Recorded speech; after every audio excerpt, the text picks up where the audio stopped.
চুলায় জাল দেওয়া ছাড়া 1 বছর শুধু ডাইনিং টেবিলে রেখে দেওয়া যাবে ঠিক এই রকম একটা আচারের রেসিপি আজকে শেয়ার করব। যারা এটা কখনো বানাননি চাইলে আজকের এই রেসিপিটি দেখে আচারটা বানিয়ে ফেলতে পারেন। আশা করছি বরাবরের মতো আজকের রেসিপিটিও আপনাদের কাছে ভালো লাগবে। আসসালামু আলাইকুম, সবাই কেমন আছেন? তো চলুন রেসিপিতে চলে যাই। আচার বানানোর জন্য 2 টেবিল নিয়েছি সাদা সরিষা ও 5টা কাঁচামরিচ। আপনি চাইলে কালো তাও নিতে পারেন। তারপর অল্প পানি দিয়ে বেটে নিতে হবে।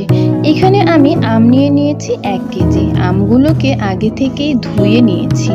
কুচি আচারের জন্য বেশি আমের দরকার নেই, অল্প আম দিয়ে অনেকগুলো আচার হয়ে যায়। আমগুলো খোসা ছাড়িয়ে নিয়েছি আর এখন ছুরি দিয়ে এইভাবে চিকন করে কেটে নেব। এই আচারটা শুধু এই রকম করে কেটে নিলেই খেতে ভালো লাগে। সবগুলো আম আমি একইভাবে ছুরি দিয়ে কেটে নিয়েছি। আপনারা চাইলে বটি দিয়েও সুন্দর করে কেটে নিতে পারেন।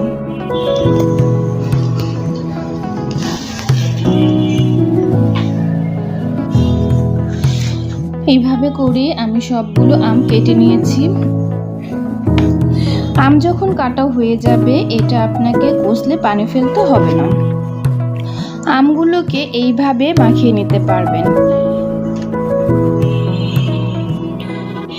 এখন দিয়ে দেব পেঁয়াজ কুচি 1 কাপের মতো, রেগুলার লবণ দিয়ে দিলাম 1 চা চামচ আর বিট লবণ দিয়ে দিলাম 1/2 চা চামচ। 1.5 চা চামচ দিয়ে দিচ্ছি লাল মরিচের গুঁড়ো, এটা স্বাদ অনুযায়ী একটু কমেও দিতে পারবেন। 1/4 কাপ দিয়ে দিচ্ছি চিনি আর 1/2 চা চামচ দিয়ে দিচ্ছি হলুদের গুঁড়ো। এখন দিয়ে দিব আগে থেকে পেস্ট করে রাখা সরিষা এবং মরিচের গুঁড়ো।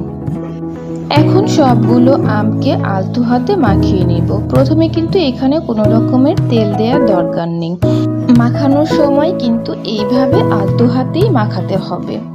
এখন দিয়ে দিব ভিনেগার, দিয়ে দিব 2 চা চামচ ভিনেগার দিয়ে আবারও আলতো হাতে মাখিয়ে নেব।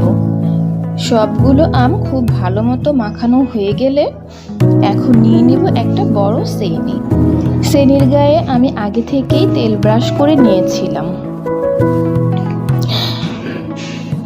এখন যতটা সম্ভব পাতলা করে ছড়িয়ে দিচ্ছি।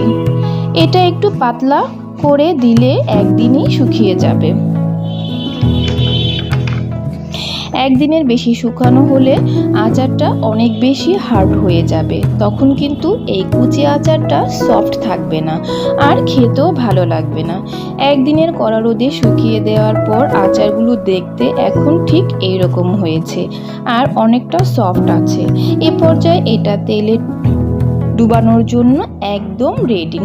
এখন এগুলোকে একটা কাচের বয়মে ভরে নিচ্ছি।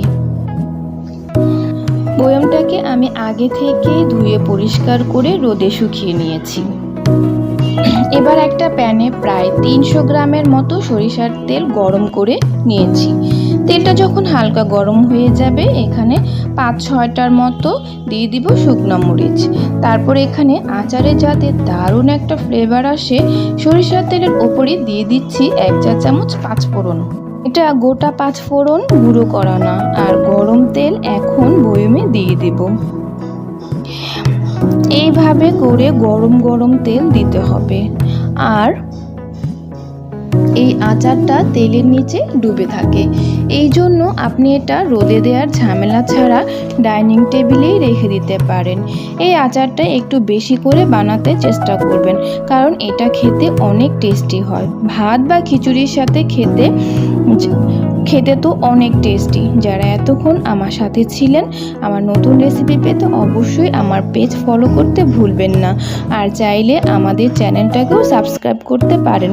সবাইকে অনেক ধন্যবাদ। সবাই ভালো থাকবেন। আজকের মতো এখানেই বিদায় নিচ্ছি।